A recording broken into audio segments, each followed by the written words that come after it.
welcome in our 1320 Kings insider and creator of the Kings Beat, James Ham. James, we had just played a piece of sound that you posted over on your Twitter account with you and Mike Brown. There was obviously some talk with Mike Brown, formerly with Golden State Warriors, about the Draymond Green situation over the last couple of days in the video that came out today. And Mike, he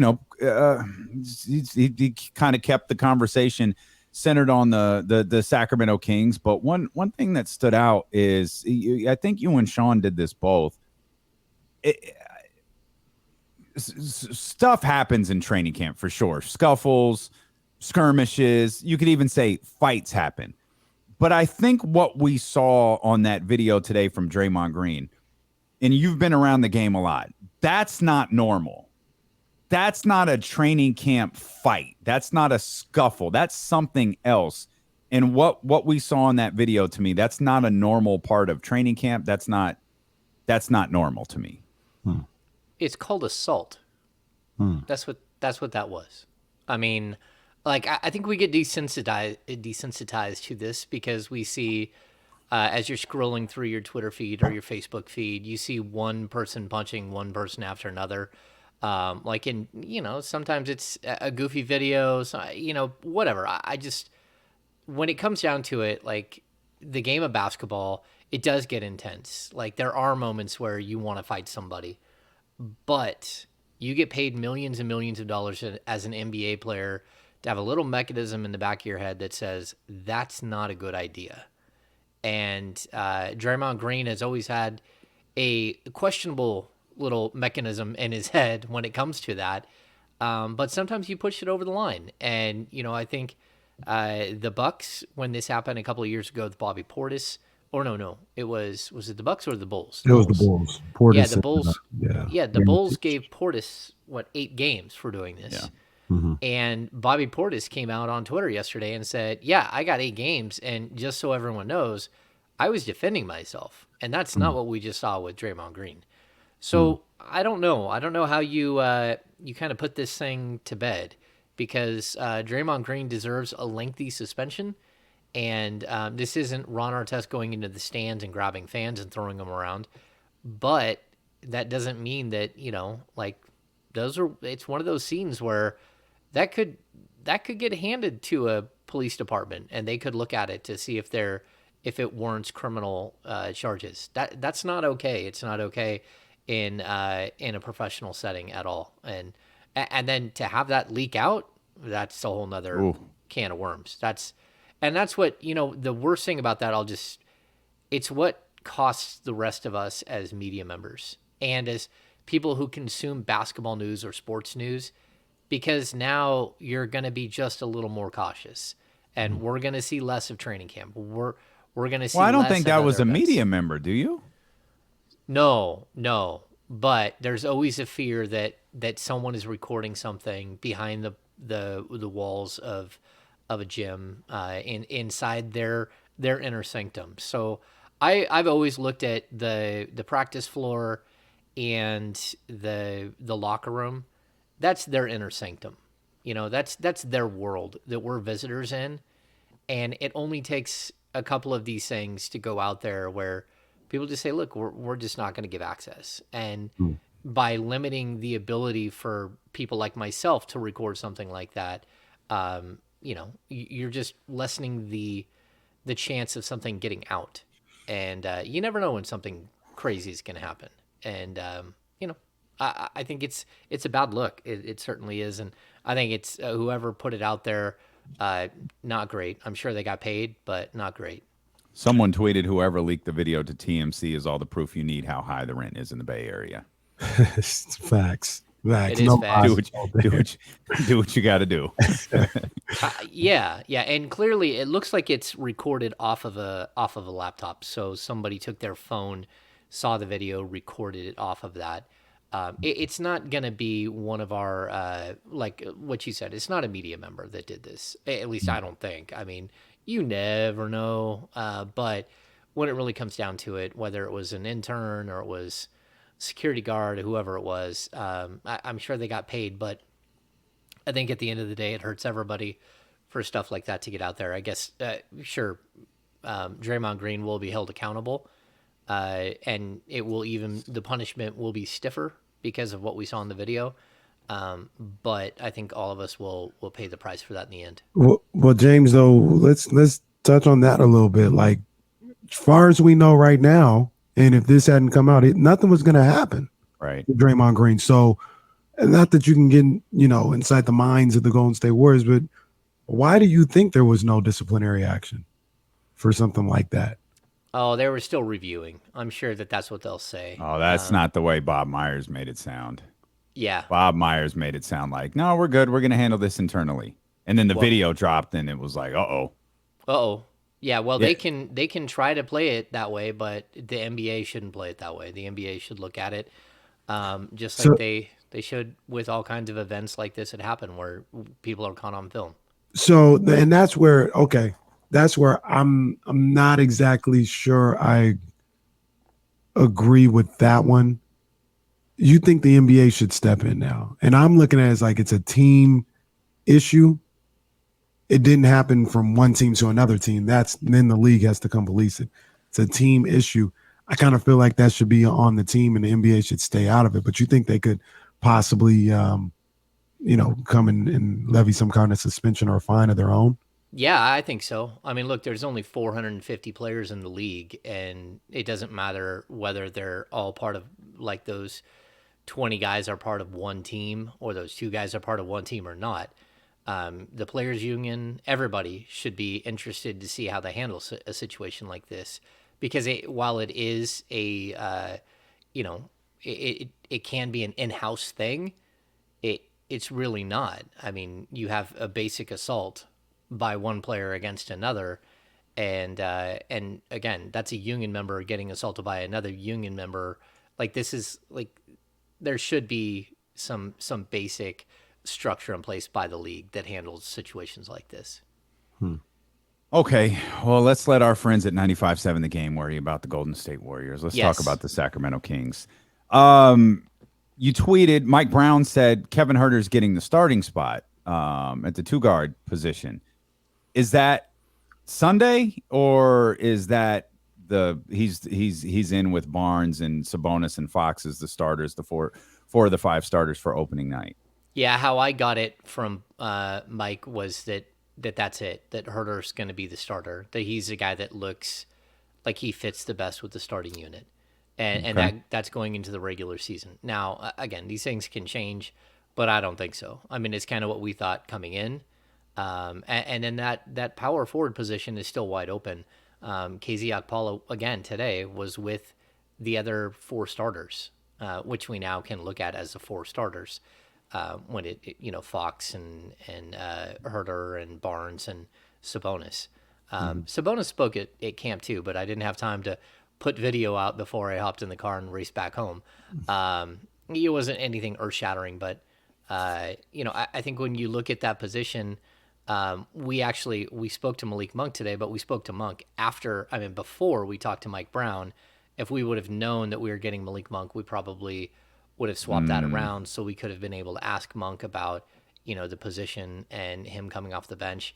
But I think he's okay. He's a guy with such a positive attitude, and he's a fun guy.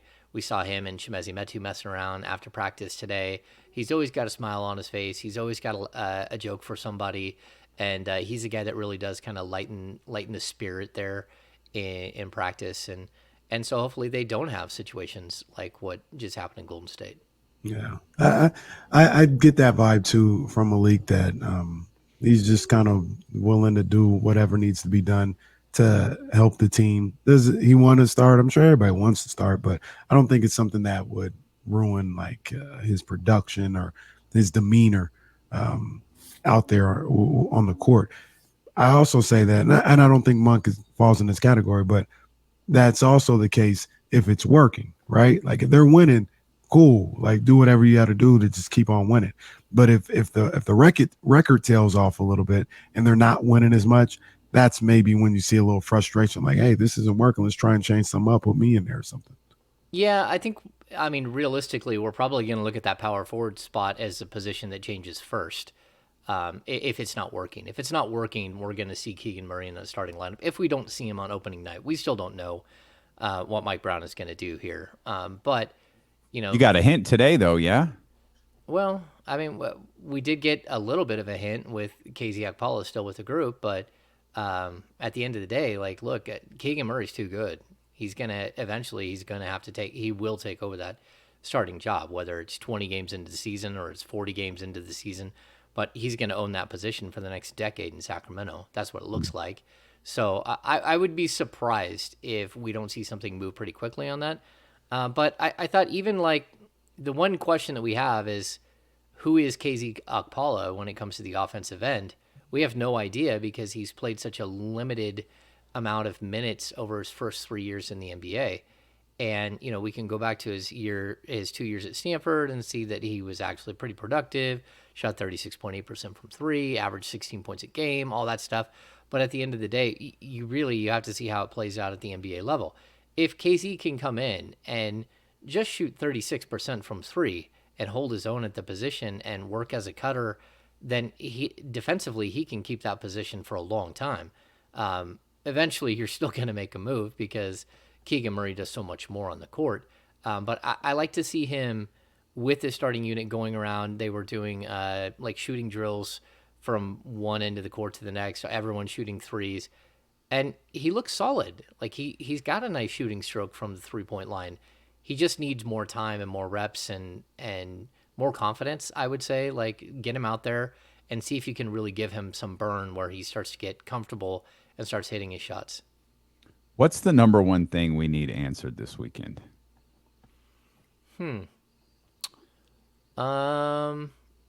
I don't, it's interesting too. Like, I'll say this about camp.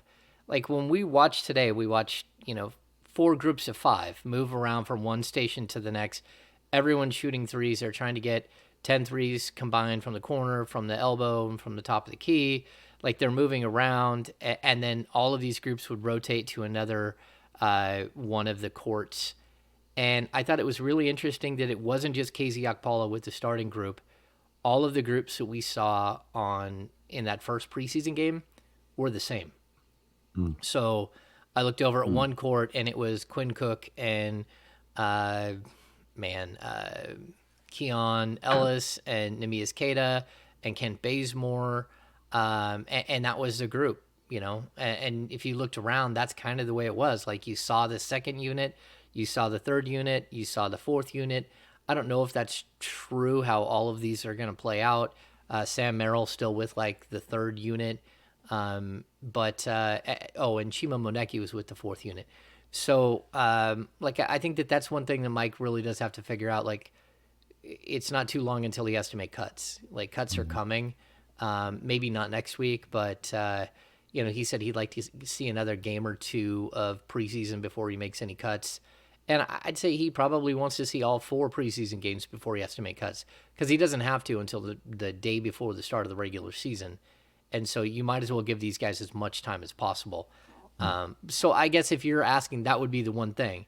Like, what do you have? Who is going to be your first team, your second team? Who are those guys that are on the fringe who might step into the rotation if somebody else falters?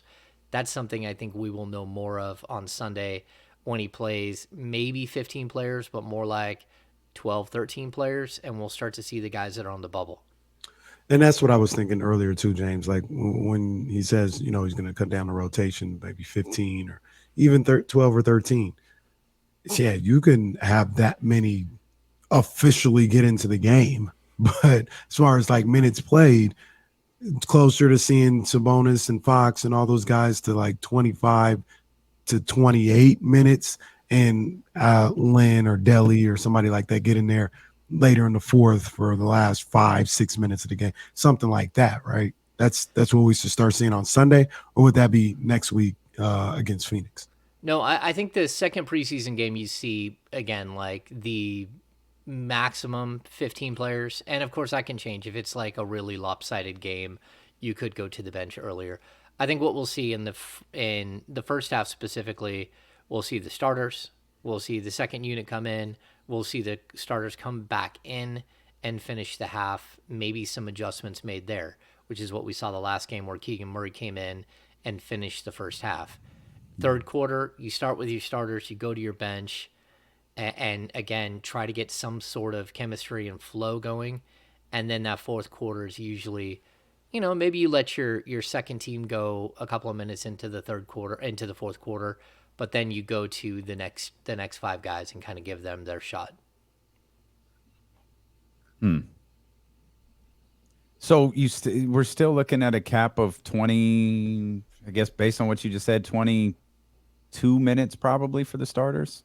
Yeah, I mean, they might play, 22 to 26. I just, like, you don't need to build starters up to starters minutes in the NBA. I don't believe.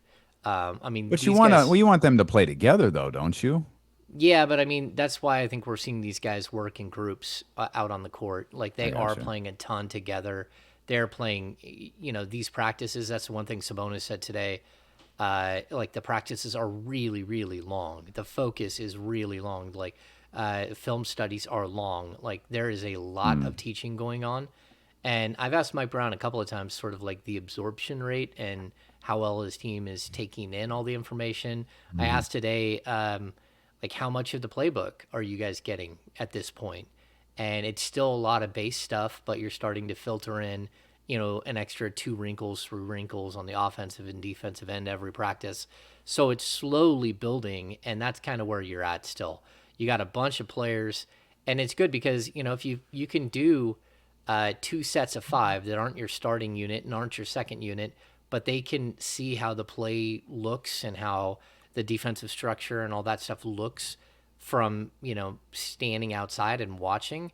That's a good thing. And, having like the ability to make these line changes in practice is kind of a good thing. How long are practices? Yeah. Like when you say they got a lot going on, I'm thinking, me personally, I know Pat Riley does it differently, but we shouldn't be having no practice outside of 2 hours. Like 2-hour practice. You can get your shots and stuff up afterwards or whatever, get your treatment. But I mean, it's the way you said it. It sounded like they're there for maybe 3 hours, 3.5 hours. Well, I can tell you that one day practice started around, I don't know, 9 or 10, and they thought they would let us in at 12:30, and we didn't get in until 2. So sometimes practices are going 3 and 4 hours, and That's again, a lot. there's Yeah, a it lot is of a lot. teaching that has to go on.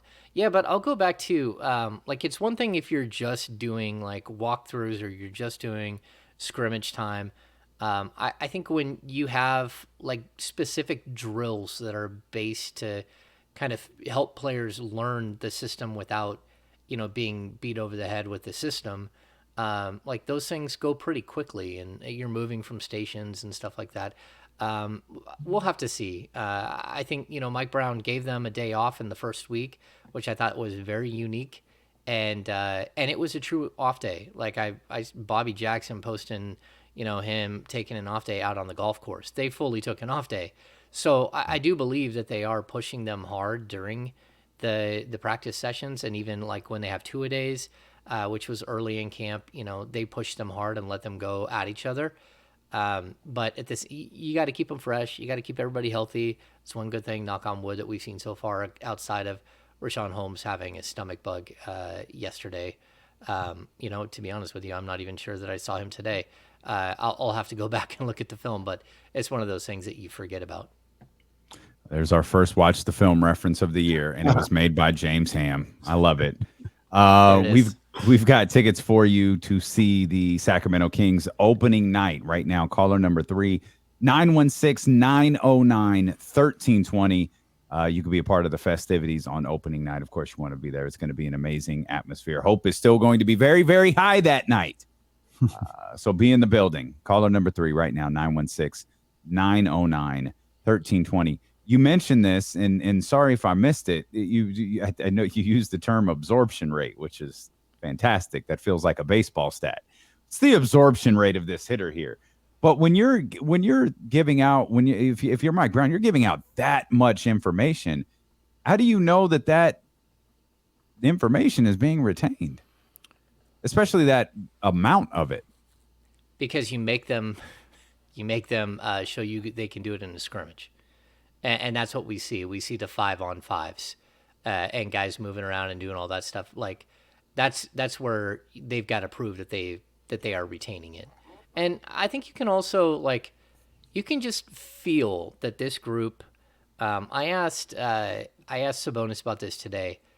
Like it's a higher basketball IQ group than what I've seen in the past here in Sacramento.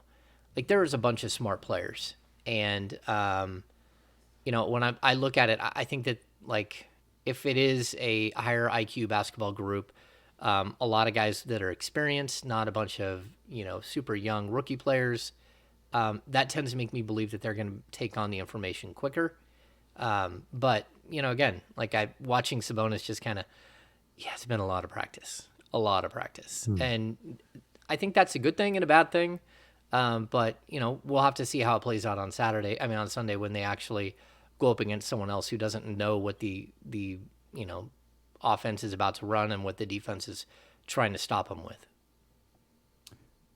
Let's step out. Let's come back. We'll talk more with 1320 Kings insider James Ham, creator of the Kings Beat. We're gearing up for Kings basketball this weekend, preseason game number 2. We'll dive into some thoughts on Malik Monk, Kevin Huerter getting that starting spot moving forward, and who's going to be the starting 4. All of that coming up here as D'Lo and KC continue on Sacramento Sports Leader, ESPN 1320. Clear. Oh, guys. Clear. Oh, I was I looking. absolutely did forget about the tickets. I didn't see Holmes. He was sick yesterday, you said? Yeah, he had a stomach bug. I see Chima, who has similar hair and goggles. Yes.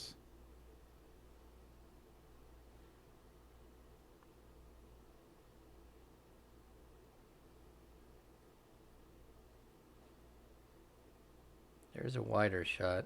I'm guessing he's not there. Huh.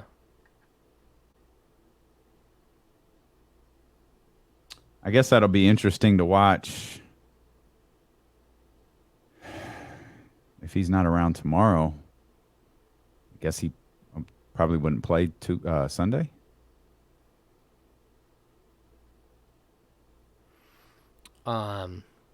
I mean, just guessing. I have no idea, but Yeah, that's a good question. It depends on how much it beat him up.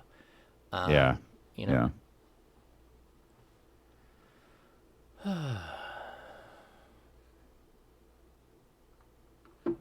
Yeah, those stomach bugs, he could lose 5 pounds. What was did I freeze? I don't think I froze. No. Just chopping. No official freeze. Freeze has to be official.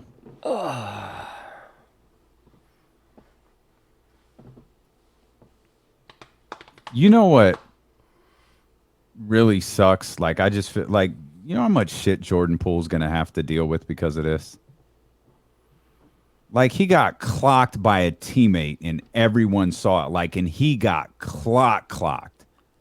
And he's a shit-talking opponent, fans. Like, he's going to have to deal with this now because of this idiot. I heard people within the media circle saying that they believe it's possible that he's the one that put it out there. So. Well, that's total speculation. I mean. Oh no, totally. But that's like that's not even the point. Like.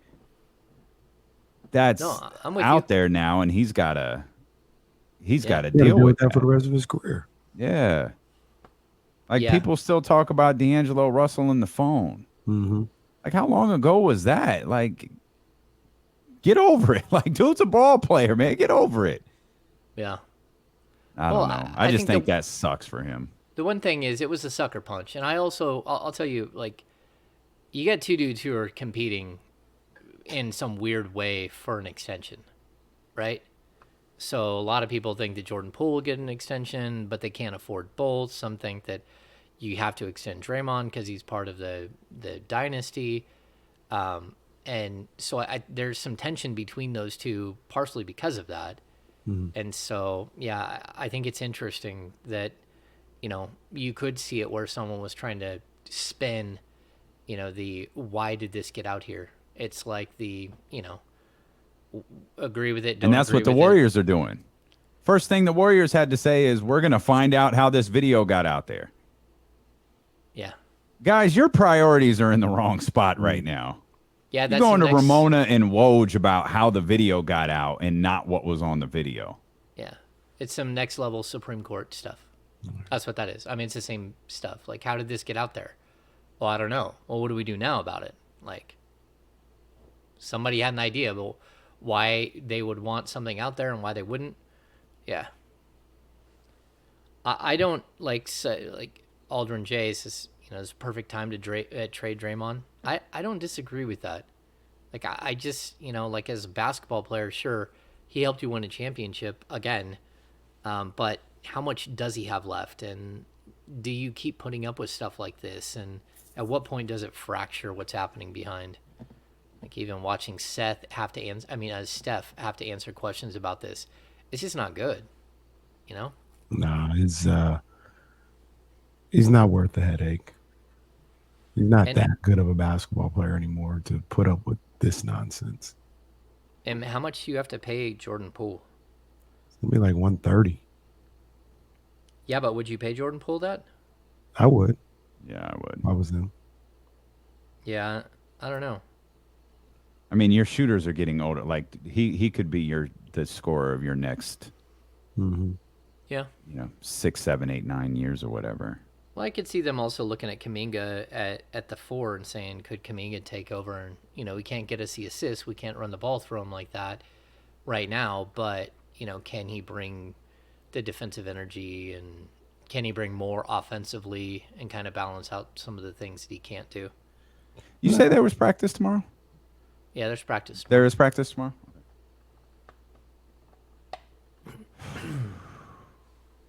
Very young AJ Styles on my TV. Oh, wow. We're coming back. Hang on, guys.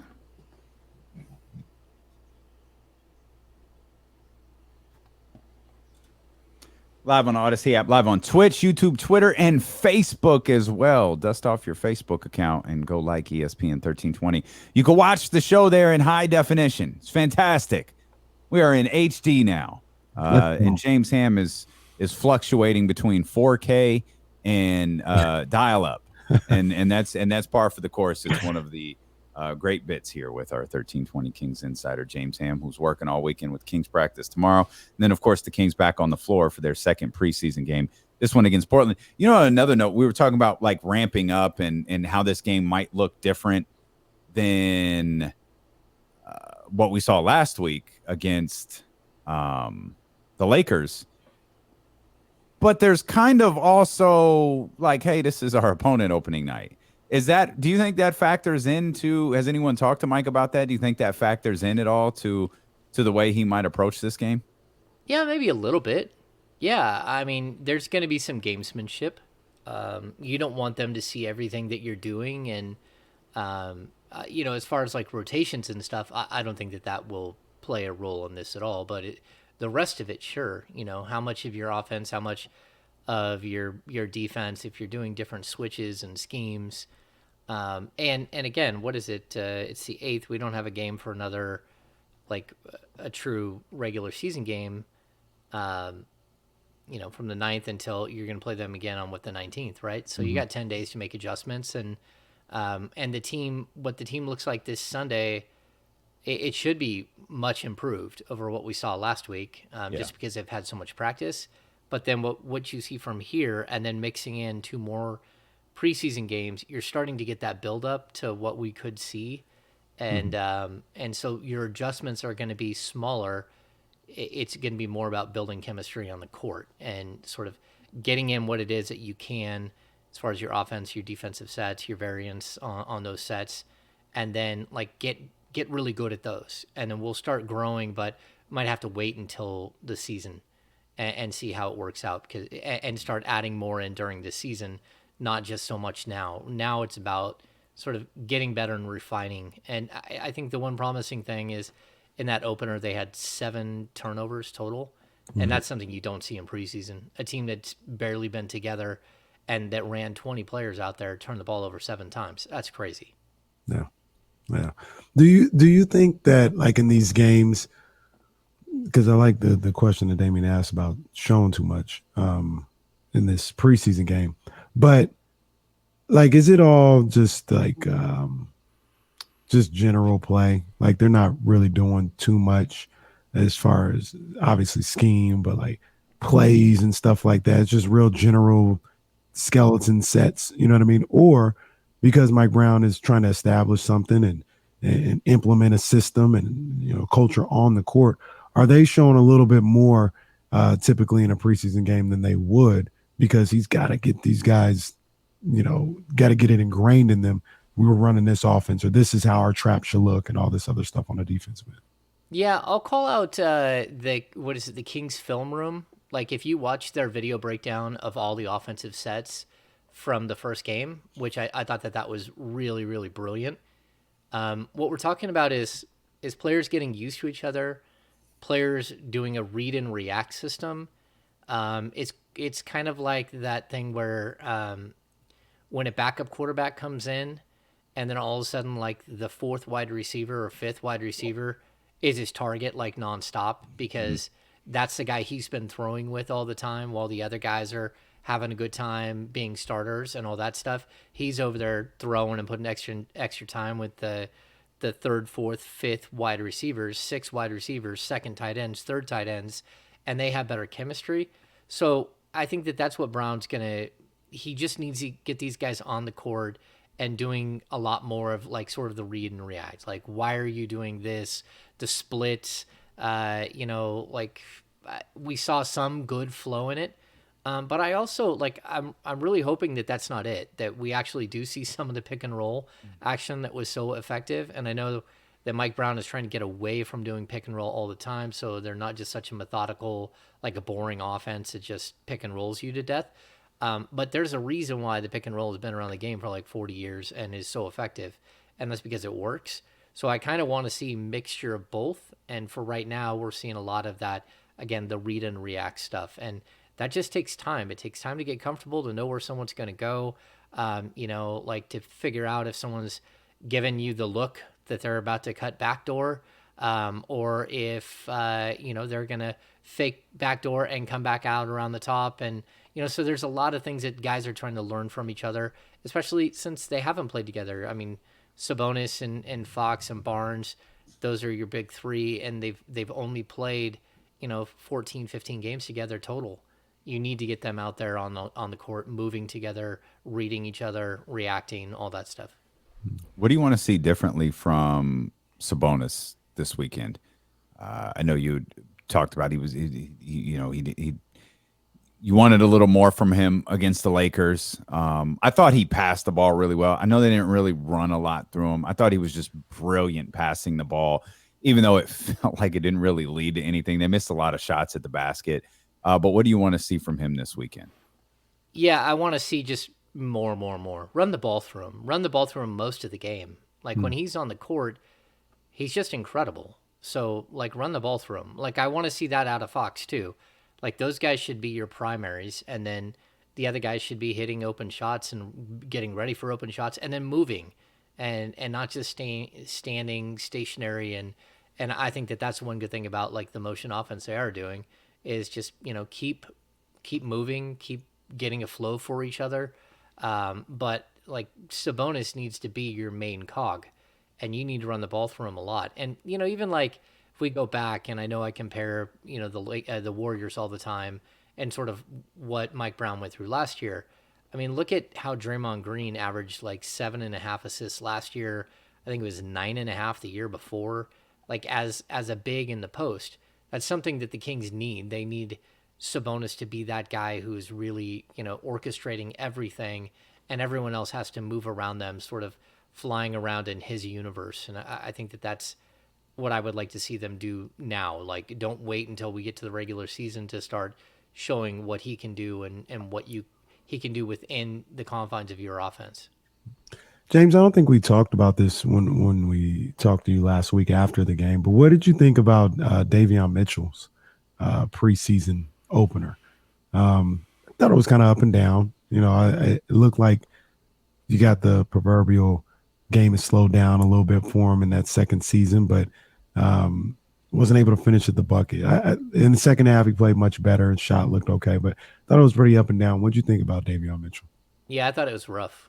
Yeah, I like he came out and was not shooting the ball well at all early on, and I thought he was forcing it. I kind of like you're looking at him, and you you got to hope that he knows who he can be and who he is, like who he is right now and who he can be and how he can get better. And I think he is, but I also, you always worry that some players just aren't willing to accept the role that they're kind of being put in early on. And he's a guy that like I think his sweet spot is to average like 12, 13, 14 points a game at the most, not to try to get up to 15 or 16 points a game, like because he can be really impactful in a game by doing less. Like more is less, less is more with him, especially on the offensive end. Like save your energy for the defensive end, hit your open shots. On occasion burst to the rim, make your move, and get to the rack. But don't worry about scoring in double figures every single night. Like he's going to hang his hat on the defensive end, and that's what he really should be focused on, especially when he's playing alongside a guy like Malik Monk that can get a bucket at any time. Like you're a different type of player. That's okay, but just go back to the old. Uh, you can be a star in your own role, and for a team like the Kings, that means you could be a star. You could be a star for the team, but you got to be a star in your own role. Like own your role, and don't try to do too much. Just do what you're supposed to do really, really well, and that's how this team can succeed if they've got 9 or 10 guys that are doing that. Is Monk you were talking about Davion really kind of less is more with him establishing himself defensively. Will that make is Malik going to be the focal point of the offense for that second unit? I think it'll be Keegan Murray if he's not starting. I think he'll be the focal point, and then Monk will be the number 2 option. But yeah, But what if Keegan's starting?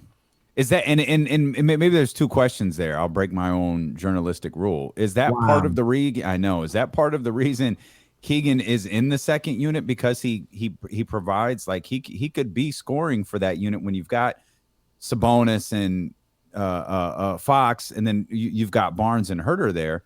Um, couldn't he be a 12, 14, 15, 16 point game a guy in the second unit and having kind of free reign on the offense?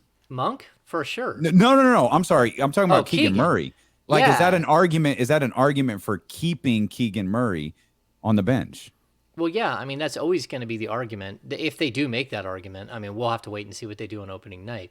But like the argument, it will be that he is a guy that you can run the ball through. Maybe not as well as Sabonis, but he's growing in that way, and he's becoming a better passer. And he's a guy that you can go to. Again, look at his numbers. What he's like 99 percentile in the post at the rim, in his sophomore year at Iowa. I mean, this is a guy who can really put the ball in the basket, even around the hoop. He's a great 3-point shooter. He's still got to work on his mid-range game and taking guys off the dribble. But he's a guy who plays within himself, and I think that's where you really have to go back to that whole thing that you never put your best 5 players on the court. That's not what most teams do. There are times when they're all on the court together, but starting your best 5 isn't always the best idea. You need to balance out that second unit. You need to make sure, again, the second unit, if you take Keegan out of it and you put anyone else at the power forward spot, are you taking away any post scoring outside of like Rashawn Holmes rolling to the basket? So I think it is good to have balance between the two. It's just kind of a bummer because you look at Keegan Murray as a number 4 pick, and like most people want him to start, and he's a guy who's got rookie of the year aspirations. A team has rookie of the year aspirations for him, and coming off the bench, he could still be a rookie of the year coming off the bench if the Kings are winning and everything's going great and he's putting up big numbers. But at the same time, it's easier. The path is easier if he's starting and getting those same reps and starting and playing 30 something minutes a night. You need to get Keegan Murray as many minutes as possible, in my opinion. And that's not because he's got to grow into some role or something. It's because he's a really good player and he is going to be one of your best 5 players. It's just how do you use him?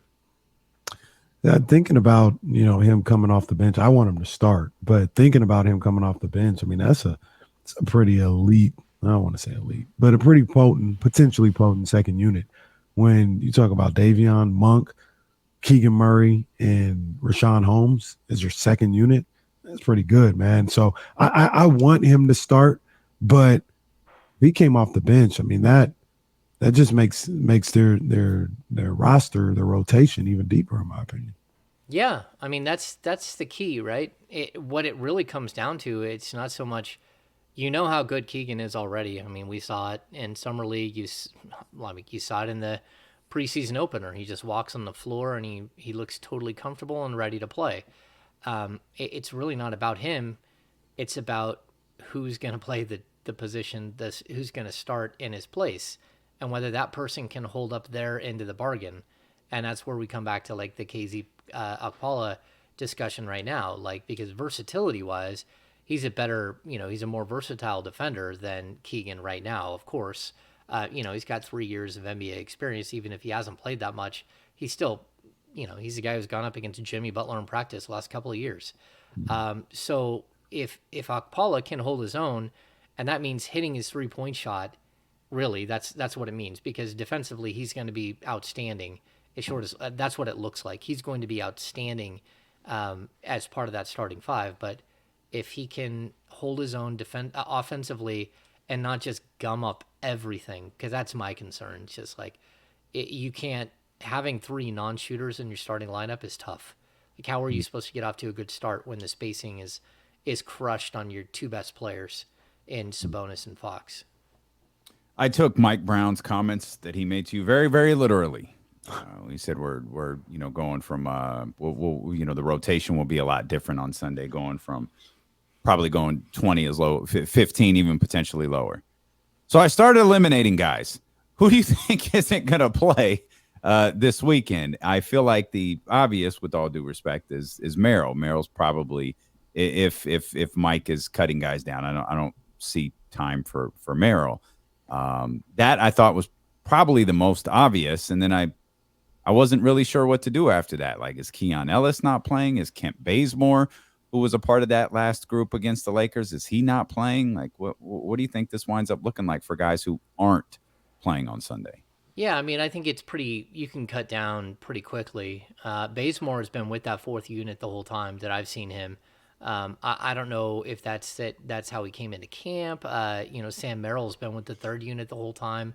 You got to make a decision between Dellavedova and Quinn Cook. Yeah. So I think that's going to continue to be. I figured one of them would play, but probably not both of them. Yeah, I would agree. That not both of them will play. What will happen? I think there's a small group. So, like somebody says in here, no Freeport. I think that. Oh man! Like there's forgot about Chimezie. Well, no, I think that there's a possibility that like a small group of guys, Chimezie, like Terrence Davis, and like maybe one more player, like you kind of put at the back end of the 10. So we know that sort of what they're going with right now is the top 10 guys. But then in that next group, I mean, if one of the centers get hurt, Alex Lynn will probably step in. I'd say Neemias Queta, like on Sunday, will probably have a difficult time getting on the court. Both 2-way players, and that's just because it is what it is. But, will Chima Moneki, can he get back into the conversation with the guys like KZ Okpala? And I'll even say this too, like we brought this up a little bit last time.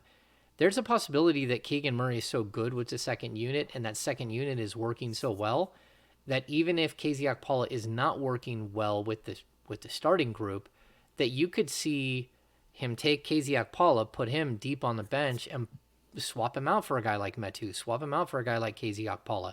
just because he's in the starting lineup now does not mean he's in the rotation. Realistically, before the preseason, before last Saturday's practice, we didn't even know Casey Okpala would make the team. Right. And all of a sudden he's in the starting lineup, and it's like, okay, this is interesting. So yeah, I think we have to kind of wait and see what happens, and let Mike Brown like tinker as much as possible. He still has time. James Ham, you ready to see my guy Shaden Sharp live and in person on Sunday? I'm really looking forward to Rasan Gathers will be in the building. Rasan was the media director for the Sacramento Kings for quite a bit of time here, and he left this summer, went to Portland, and I will be very excited to see Son. It's good to see, because we spend a lot of time with those people. Yeah. So yeah, your guy Shaden Sharp, that's fine, but I kind of, the Jeremy Grant thing, how's that going to work out there? Portland should be intriguing. They're going to be tough defensively with Hart there. And yeah, I'm intrigued to see what they look like. I think the Kings will be better, but it's close. I'm not buying them. I'm not. I can't get in on it. I can't get in. I mean, Jeremy Grant's in a contract year, though. I don't know. Talented guys, man. I mean, Gary. No doubt. Yeah, I don't think they're not Houston.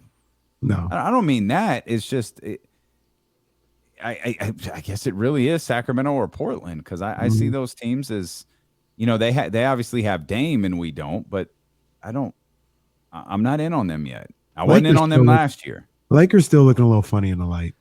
I'm going to say that there's like 4 teams, and I'm going to put sort of in the same bucket. It's the Kings, it's the Lakers, it's the Trailblazers, and I'm going to keep saying it until the Pelicans prove that they are who they are. I'm still keeping them in that bucket of teams that I'm not sure about. And I'll even throw like right ahead of that group is Minnesota, who's either going to be really good or really odd and really miss Pat Bev. Oh, they're not going to miss Patrick Beverley. I don't think sure they will. No, they Pat won't. Bev doesn't miss the playoffs, so just put the Lakers in. Well, no, this will be the first year he misses then. Lakers. Corey Joseph him. It is funny that we don't think about New Orleans that way. They're like a 36-win team last year. And we're like, oh, New Orleans, they're this, they're that. They won 36 games last year. Of course, Zion was gone. And then but there's question now how does Zion work with all this? But everyone has been so willing to ink New Orleans into one of those slots. I think they're a playing team, but they're like 7 or 8. New Orleans is pretty. They got a lot of guys on that team. If you're 7 or 8, that's really close to 10 or 11. Yeah, 7 might not be that. 7 might not be that close to 10.